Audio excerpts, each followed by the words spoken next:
I'm Hannah. Standing in the middle of my living room, surrounded by the remnants of a once joyous New Year's Eve party, I'm holding a slightly damp eviction notice. The house is eerily quiet now, the chaos of the party replaced by an oppressive silence. The memory of what just happened still feels like a fever dream, but the paper in my hand is a cold, hard reality. Just a few hours ago, as the countdown to the new year reached its climax, I was on a mission.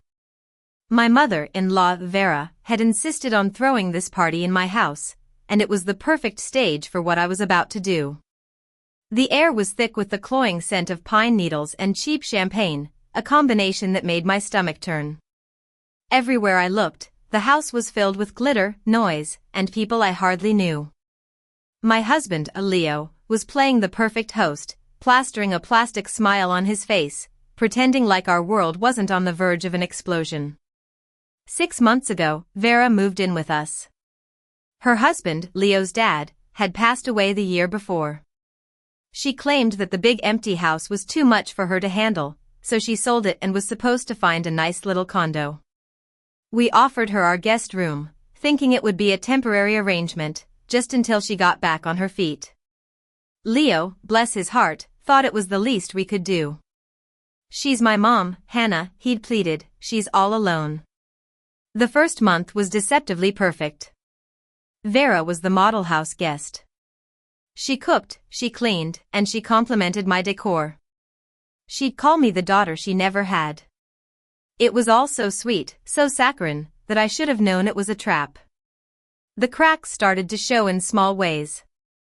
My spice rack was rearranged alphabetically, a system that made no sense to my cooking style. My laundry would be done, but always with too much bleach, leaving faint white spots on my dark clothes. She'd tidy up my home office, and I'd spend days looking for important documents. Every time I brought it up, she'd burst into tears. I was only trying to help, she'd wail, and Leo would rush to her side, giving me a look that said, "Can't you just be nice to my grieving mother?" Then came the financial problems. It started with her adding a few things to my grocery cart, which soon turned into an entire separate cart full of expensive organic snacks and imported cheeses that only she would eat. She started having packages delivered, boutique clothing and high-end cosmetics, all on a credit card she'd opened using our address, with the bills conveniently disappearing before I could see them. When I confronted Leo, he'd sigh and say, "She's just trying to feel good about herself again, honey. I'll talk to her." But his talks were gentle suggestions that Vera twisted into evidence of my cruelty. "Hannah thinks I'm a burden," she'd sob to Leo over the phone, loud enough for me to hear from the next room. "She hates having your poor old mother here." The war was a silent one, fought with passive-aggressive comments and weaponized tears. She systematically made herself out to be the victim and me the cold, heartless daughter-in-law. Our friends, who were now drinking my wine and eating the appetizers I'd spent all day making, would pull Leo aside and tell him how wonderful his mother was, how lucky we were to have her. They didn't see her unplugging my laptop charger to plug in her heated footbath. They didn't hear her telling Leo that my new promotion was probably just because my boss felt sorry for me. The final straw came 3 weeks ago. My grandmother had left me a sapphire necklace. It wasn't ostentatious, but it was the most valuable thing I owned, both financially and sentimentally. I kept it in a velvet box in my jewelry case, taking it out only for special occasions. When I went to get it for a company holiday party, the box was empty. I tore our bedroom apart, a cold dread coiling in my gut. I knew. I just knew. When I confronted Vera, she played dumb, her eyes wide with feigned innocence. "A necklace, dear? Oh, how dreadful. You must have misplaced it." But I saw the flicker, the slight twitch at the corner of her mouth. I went into her room while she was out and found the pawn shop ticket tucked inside her well-worn Bible. She had pawned my grandmother's legacy for $3,000. The receipt showed that the money had been spent on a new designer handbag and a spa weekend with her gossiping friends. That night, I showed the ticket to Leo. For the first time, he saw the monster behind the matronly mask. He was white-faced, speechless. He confronted her, and the tears and denials came, but the evidence was undeniable. Finally, she broke. "You two have so much," she shrieked, her face contorted in a mask of pure resentment. "That necklace was just sitting in a box. I needed to feel like a person again, not just some old woman living on her children's charity." Leo wanted to handle it as a family. He wanted therapy, discussions, repayment plans. He wanted to smooth things over, to put the lid back on the box and pretend the snake wasn't inside. But I was done. Something inside me had snapped. While he was trying to broker a peace treaty, I was on the phone with a lawyer. I found out our rights. As she was a tenant at will with no lease, we could serve her a 30-day notice to quit. It was legal. It was final. I filled out the paperwork myself, my hand steady for the first time in months. The lawyer advised serving it officially, but I had a different plan. She had spent 6 months humiliating me in subtle, private ways. I decided her exit would be anything but private, which brought us to tonight. 20 seconds to midnight, the party she'd orchestrated was reaching its fever pitch. Leo was trying to catch my eye from across the room, a desperate, pleading look on his face. He knew what I was planning. He had begged me not to wait until the morning to be the bigger person. But the bigger person had left the building the day I found that pawn ticket. Vera was in the center of the living room, a champagne flute in her hand, beaming like a benevolent queen. She had Leo's friends fawning over her, telling her she was the life of the party. The crowd started the countdown, their voices a unified roar.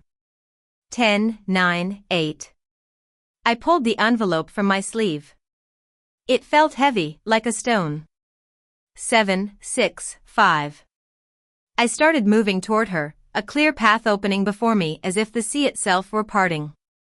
People saw the look on my face and fell silent, their own smiles faltering. 4, 3. I was standing directly in front of her now, blocking her view of Leo, of her adoring fans, of the clock on the wall. Her regal smile finally cracked, replaced by a flicker of confusion and fear. 2, 1. The room exploded in cheers of Happy New Year. Confetti popped and noisemakers blared. In that single moment of joyous chaos, I leaned in close, my voice a low, steady whisper that cut through the noise. "Happy New Year, Vera." I pushed the crisp white envelope into her hand, my fingers brushing against hers. "Here's your gift."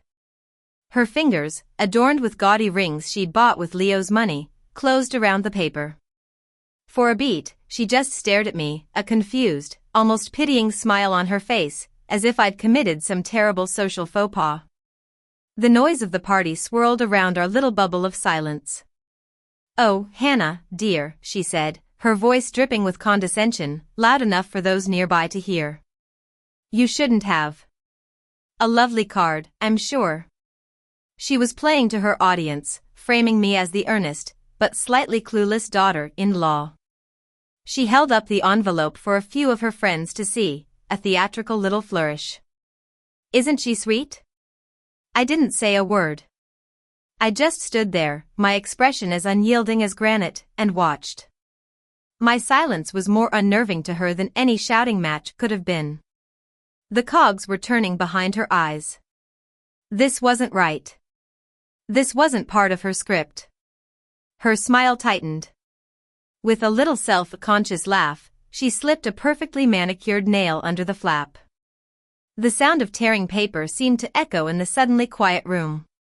People were turning to watch, their champagne flutes paused halfway to their lips. They could smell blood in the water. She slid the folded document out.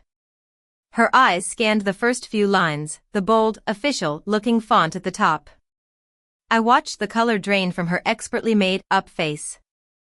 It was a fascinating, horrifying thing to witness. The mask of the charming, witty matriarch didn't just slip, it shattered, falling away to reveal the raw, ugly truth of the woman beneath. Her mouth fell open, a perfect O of disbelief. Her hand began to tremble, the paper rattling softly. She read it again, then a third time, as if the words would change if she just stared at them hard enough. Notice to quit, it said. Legal, binding, final. What? What is this? She finally whispered, her voice a dry rasp. All the theatricality was gone. This was for me, and me alone. It's exactly what it looks like, I replied, my own voice even and low. You have 30 days to vacate the premises. It's a legal eviction notice, Vera. Consider yourself served. The whisper caught, and then erupted into a full-blown shriek. Eviction? The word ripped through the party atmosphere, silencing the last of the background chatter. Every single eye was on us. You're evicting me?